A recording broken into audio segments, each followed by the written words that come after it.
I have questions that come from all of the articles that I've read about you. Okay. And then the Library of Congress has, usually they give us an outline of like questions that we can go by if we choose to, and so we can use some of theirs. But then I read your story and I added what your story is to the questions. So these will all pertain to you and your Okay.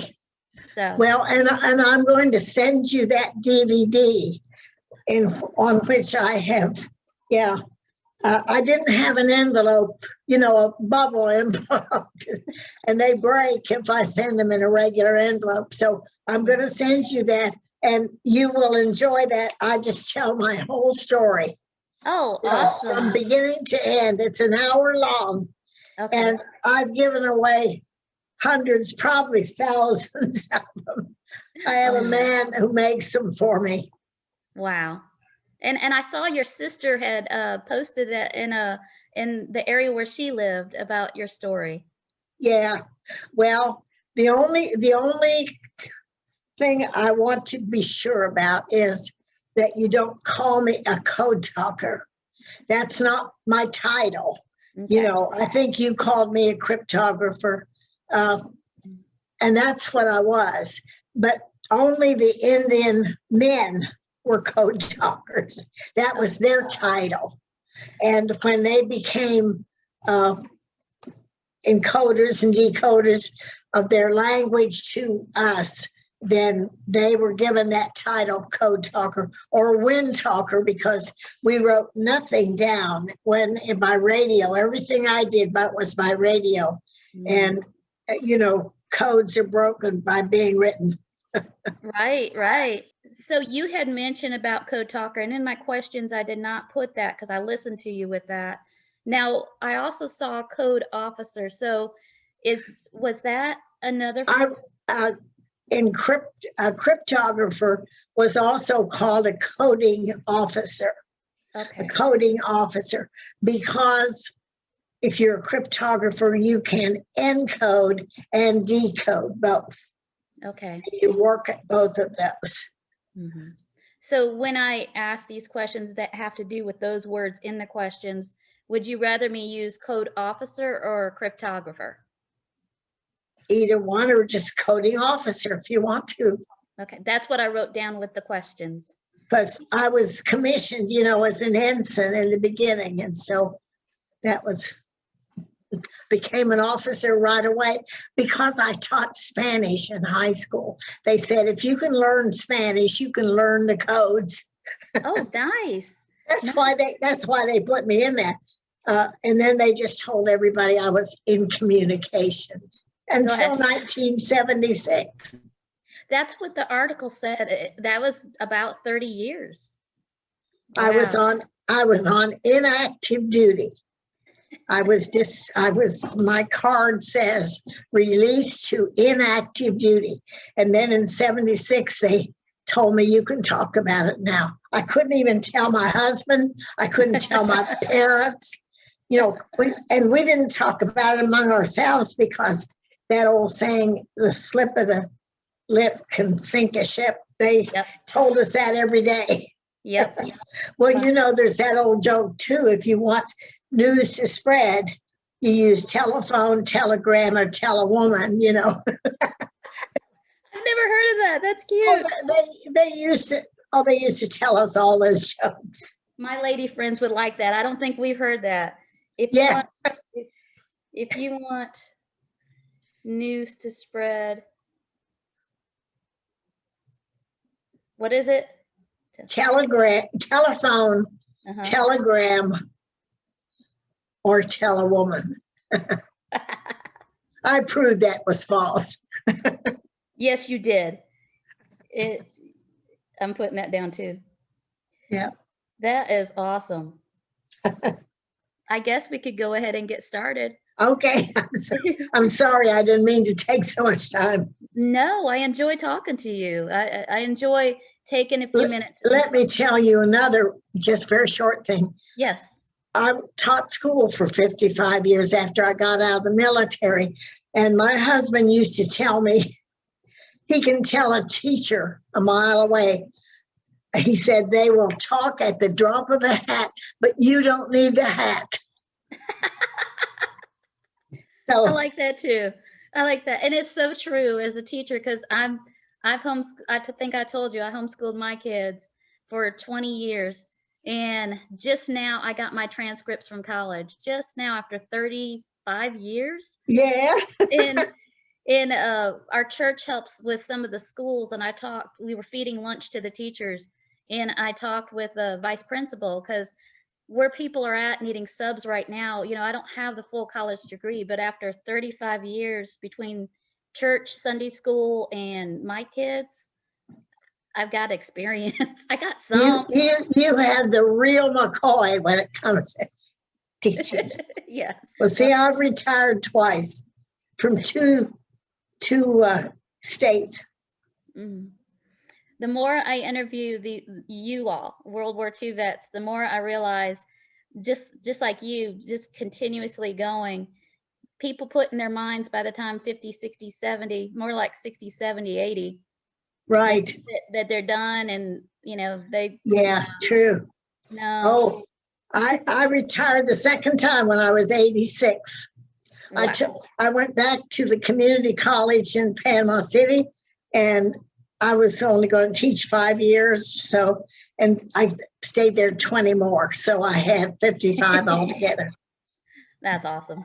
So we will start with the very basics, and that is, what is your name? What is your full name? My full name is Winifred Breegle. Okay. And where and when were you born? February 5th, 1922. Wow. Yes, see, next year. A long time ago. I'm working on my 100. Do you this year, I've had my 99th birthday. Do you have a goal for, the last person that I interviewed, they said they wanted to make it to like 106.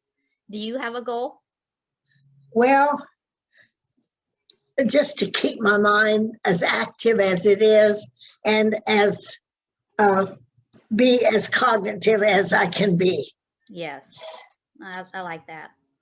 Now, I feel like I could do without anything else in my body but my mind. Yes, I agree too. What? Tell her where you were born. Oh, I was born in Woodsfield, Ohio, at home. Wow. Then we didn't go to the hospital even if we were pretty sick, but we only went if we thought we were going to die. Right. Where were you when you found out about Pearl Harbor, and how did you feel about that? When Pearl Harbor happened, I was teaching, and I went to my classroom, and they came running and said, "Come down in the activity room and look at the TV." And I just couldn't believe that we were, and they were using our own ships to sink us. Yes. Yes. They had little one-man subs under our ships for days, and their ambassador was in Washington saying, "We're not going to attack you. We're not going to." We didn't want to go to war because we weren't really ready for war at that time. Wow. And we were working on the Atlantic side anyway. So it was a total surprise. When we see the pictures of it, we just see the flyby and I did not realize that there were ships underneath them. Oh, yes. Oh, one man submarines just waiting under there for the order to attack. Wow. So they attacked us from above and below. I have to go back and look at that more. Wow. I did not know that. Yeah. Let's see. What do you recall about the surge of patriotism in the U.S. that after Pearl Harbor was attacked? Well, President Roosevelt said, "This is a matter of survival." He got on TV and radio and did his fireside chats, he called them. And he encouraged us to just be for our country and help each other. And that's what happened. You know, I was in Washington, D.C. 5 years during the war in uniform. I never saw one protester, not one. Nobody protested. Everybody was trying to survive. Right. And the last lady I interviewed, she was a Rosie. She actually just got the Rosies, the Congressional Medal of Honor, and spent 40 years trying to do that. And she commented as well about what you just said. And part of the things that I'm doing is to try to help people remember what it is to be an American. And, Right.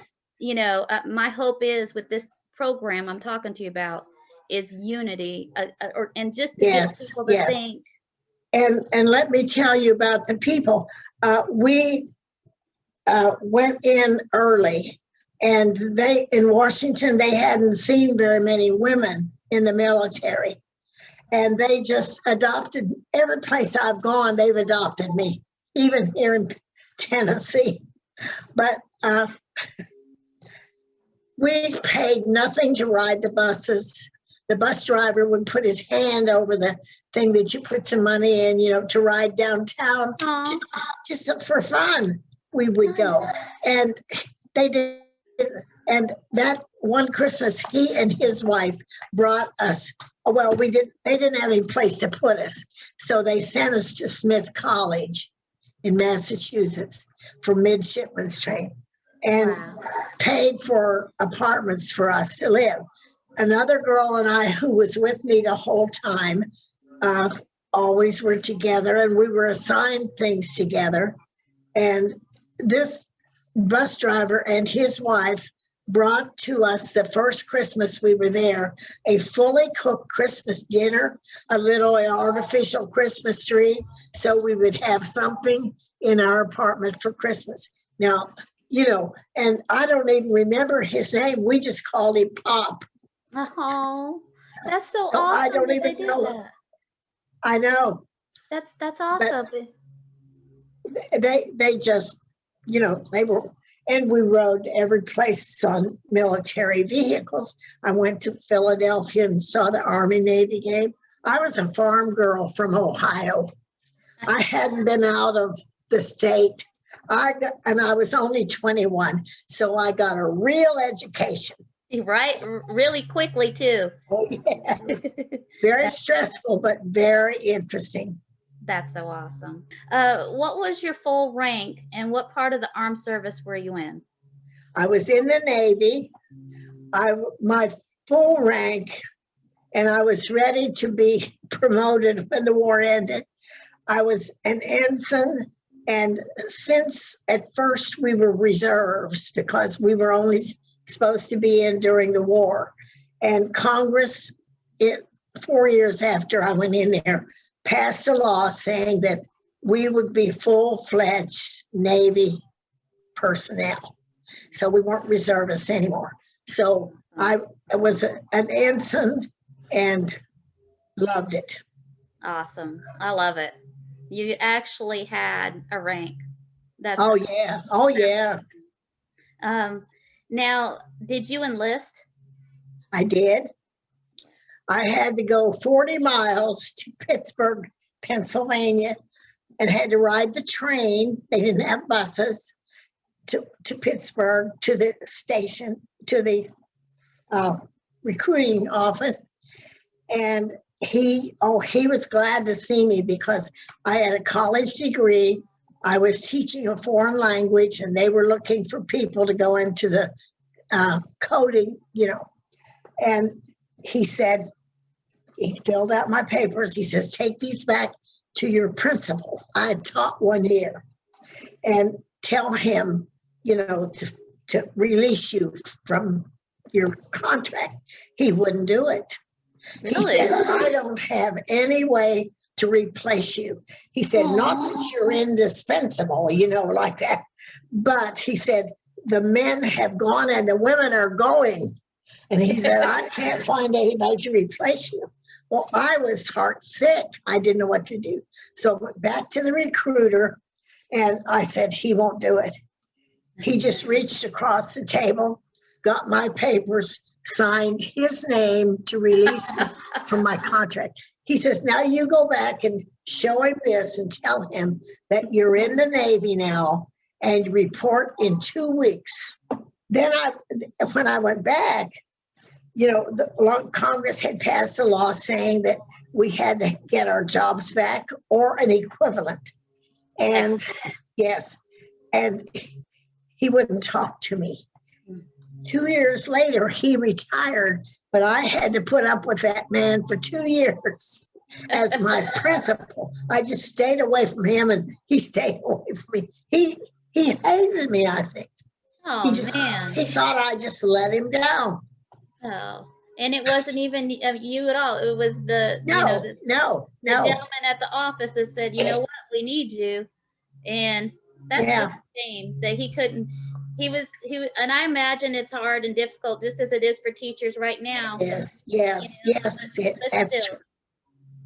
Well, my husband had enlisted in the Army Air Corps. Then they weren't separate. They were together. And he had been sent to the Pacific area. And when he found out what I had been doing, sending those messages to the Pacific area, he nearly died. He said, you didn't tell me. I said, I couldn't tell you. Well, you could have told me I'm your husband. But anyway, like, no. Now, when you enlisted, what prompted you to enlist? Well, my girlfriend said I was crazy, but I know I wasn't. I just felt my brother, who was 16, had gone to the Navy. My dad had signed for him. High school boys were gone. Everybody went. And I just thought, I can't stay here and, just be stuck here. So, and I've always been, my mother encouraged me to take advantage of everything I could when I was coming up, because I never would know when I would need it. And she went with me when I enlisted, and she was really an encourager for that. And once I got into it, I thought, this is what I was made to do. Really, I loved it.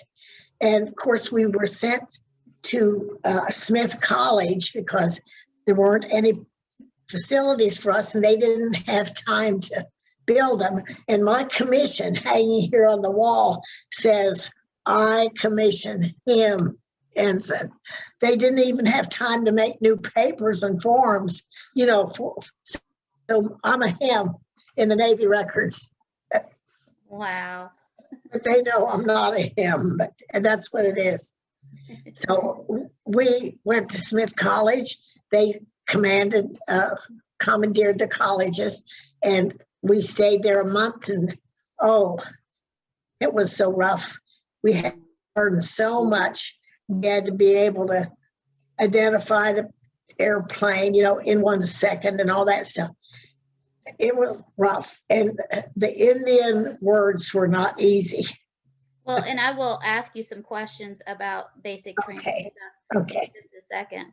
Now, you've mentioned a little bit as to the why, but it's one of my questions, so you can go a little more with it. Why were you selected to be a cryptographer or code officer? Because they felt, I had to take a test, of course, and I passed all the tests with flying colors. I had always loved school. My family are all teachers, even my children.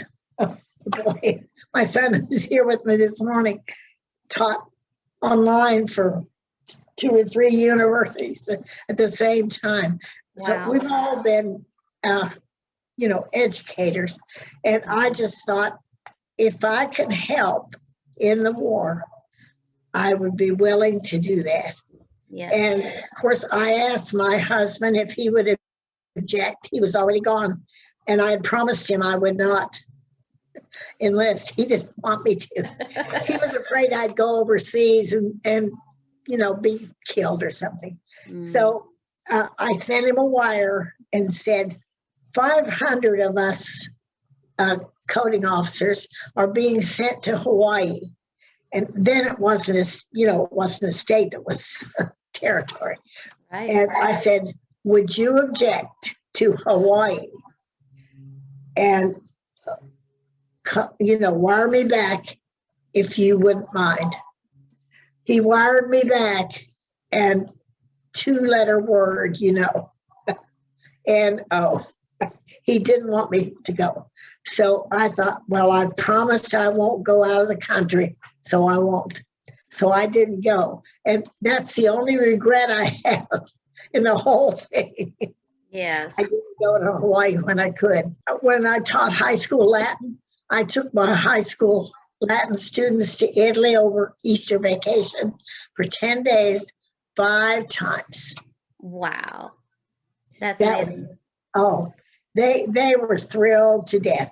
No, I think that's wonderful that you did that. Please share with us what a code officer does. That would have been the next question.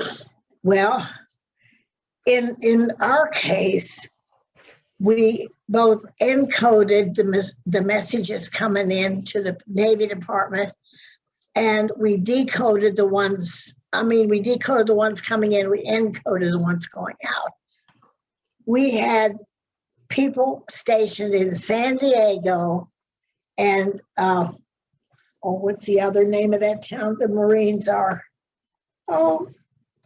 That I have a little problem with forgetting. San But Diego. anyway, in two places, we had our communication officers knew when our message was for the code talkers, because we had to put New Mexico or something in the Southwest in that didn't have a thing to do with the message, so they would know. And Right. Of course, they couldn't decode it, our communication officers. So we had 522 Navajo code, code talkers. Code talkers. And we had 2 on duty at each of those stations round the clock. And they would give, there would be round the clock, I was saying there'd be 6 on at a shift, and they would, what was I going to say?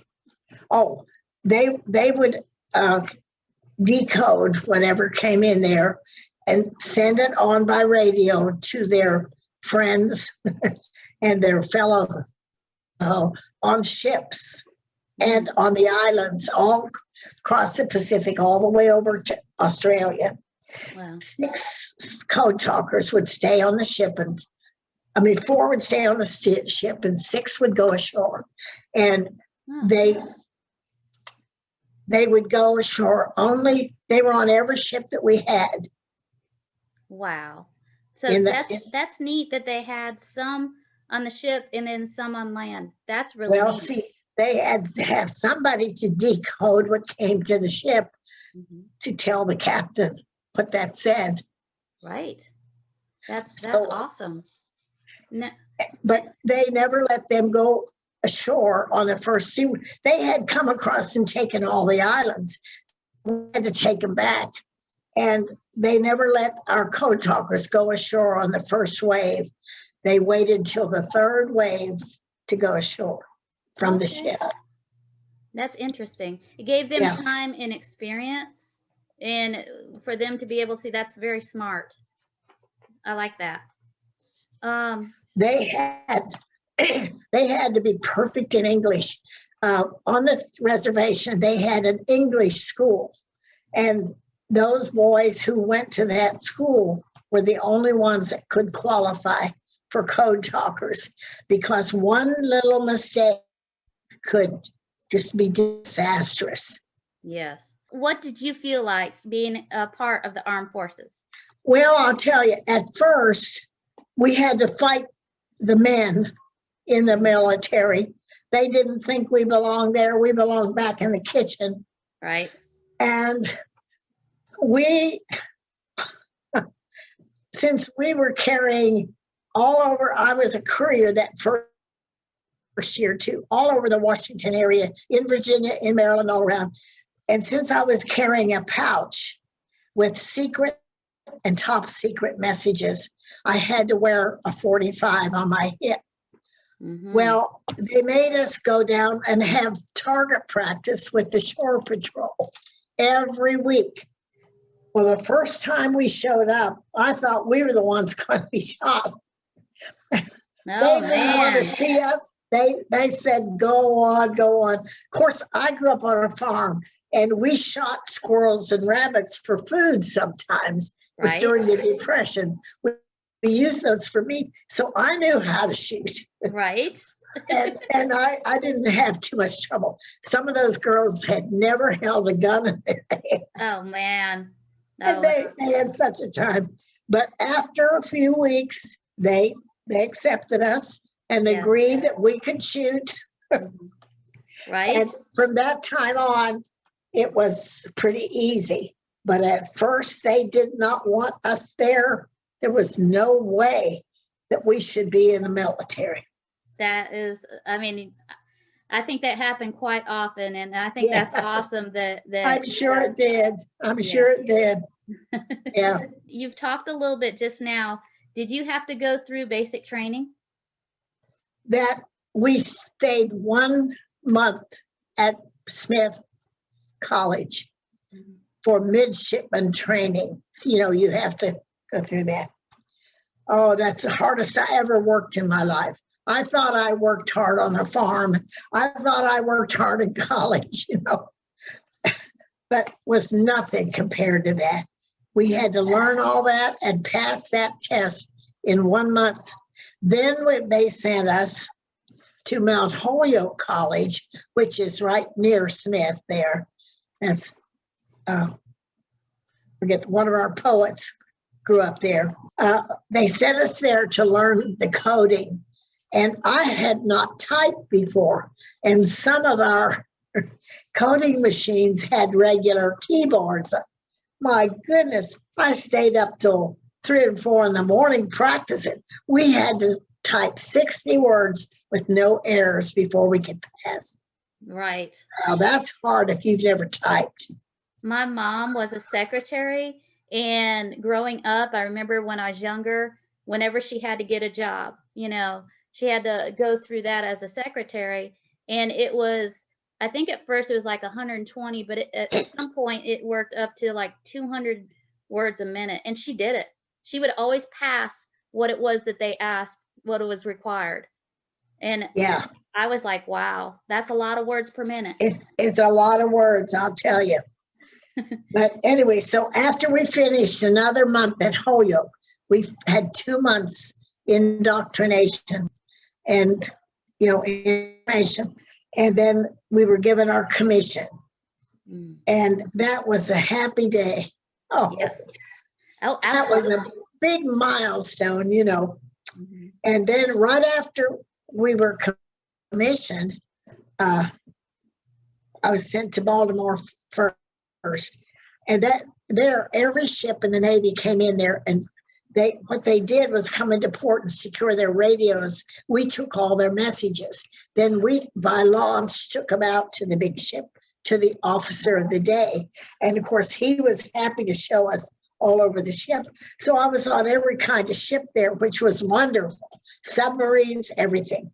Then after almost a year and going and picking up the new codes and teaching them to there were 10 of us in my unit, 4 men, 6 girls. And that was at the end of that, then they sent me to Navy Department, Washington. Okay. I'd never been to Washington. Oh, what a wonderful experience. I bet it is. Be wonderful just seeing all of that for the first time. But in the situation you're in, with our senators, you know, you can go to the Senate dining room and eat with your senator if you have a reservation. And of course, they have bean soup is their specialty. So we did that. And then to get back out of there, we went by taxi. They have a little secret railway going from the Senate out to the parking lot. Neat. We How rode fun is that? Yeah. Oh, That's awesome. I just had so many experiences I can't tell you. That's so fun. I bet you that was fun every time you got to do that. Yeah. What was a typical day like in your basic training when you were in basic training? Oh my goodness. We had classes straight through from 7 till 12. And we walked 2 miles to meals. And that was in February, freezing in Massachusetts, and yes, snow way up to here. And of course, I was used to it, but a lot of the girls couldn't hack it. So about half of them went home. They just quit. They wouldn't go through with it. And I thought how crazy that is. Wow. So then after a year there at Holyoke, then I was sent to Washington, and that's where I stayed.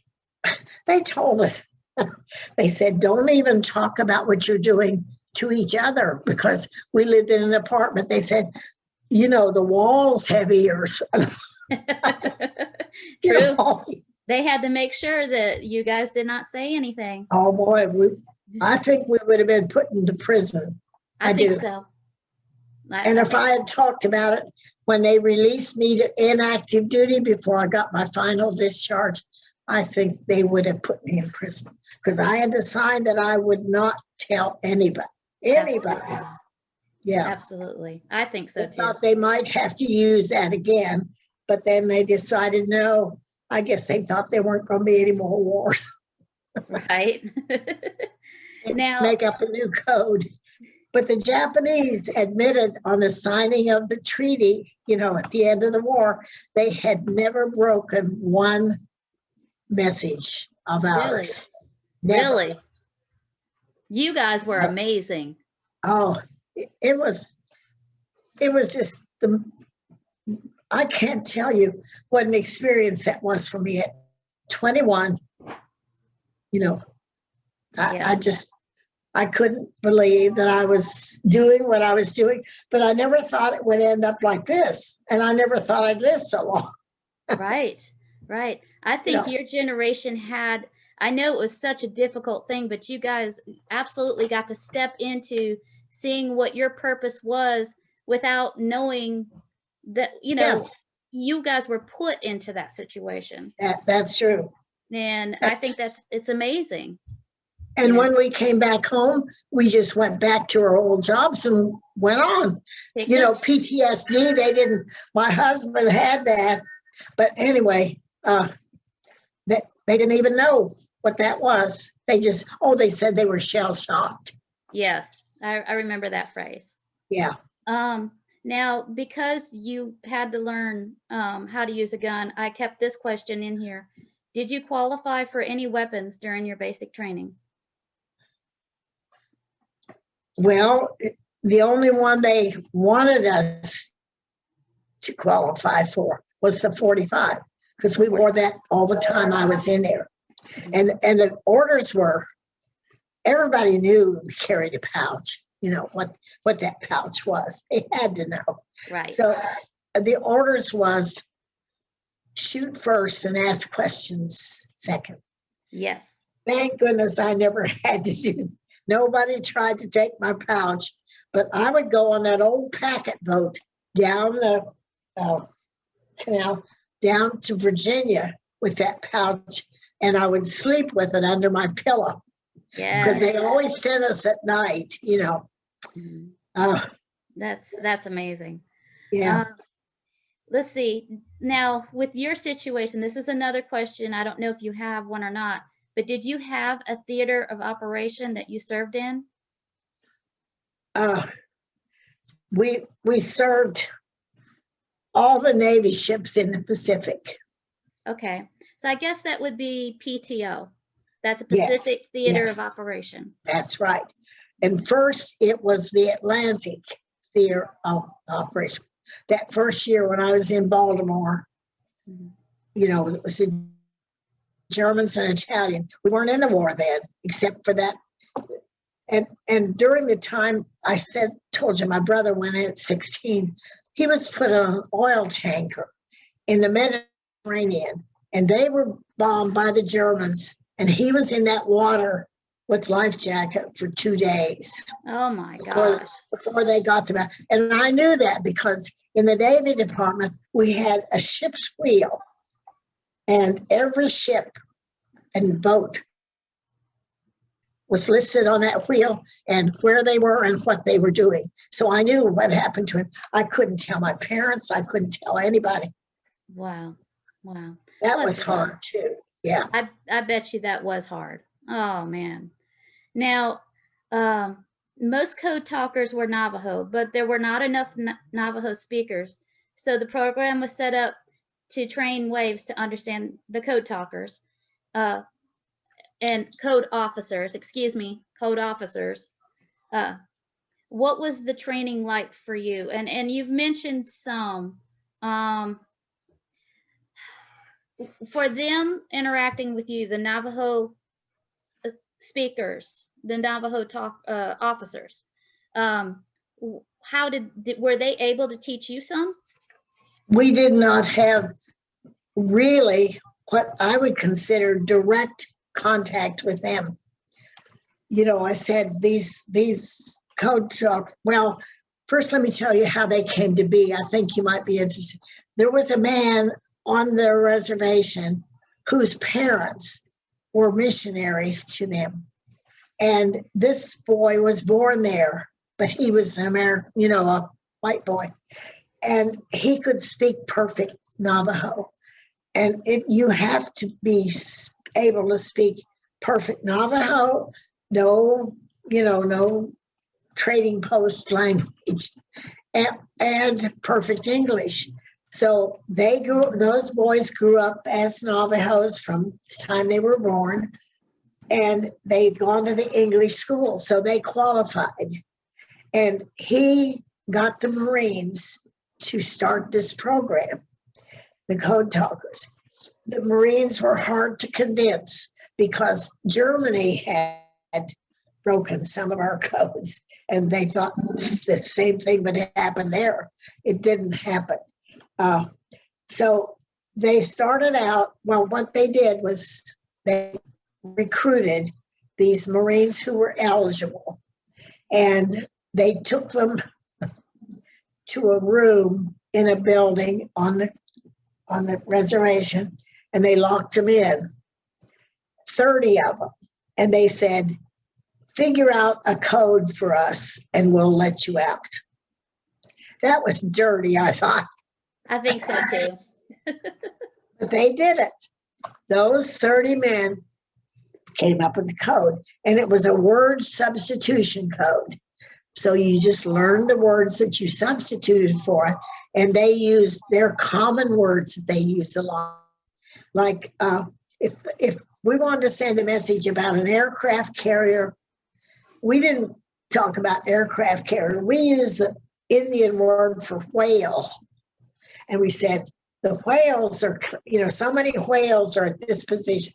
So many whales are over here. They didn't know what we were talking about. And the Navajos who were in the military, who were not code talkers, couldn't break the code. They didn't know the substitution. Awesome. Yeah. So we had to learn the substitution. And, not long ago on Jeopardy, Alex was given this, I don't know, I didn't see the program, but I got it afterwards. They had words and that were used in that code and said, could anybody break them? Well, everybody here came running to me and said, Winnie, do you remember these words?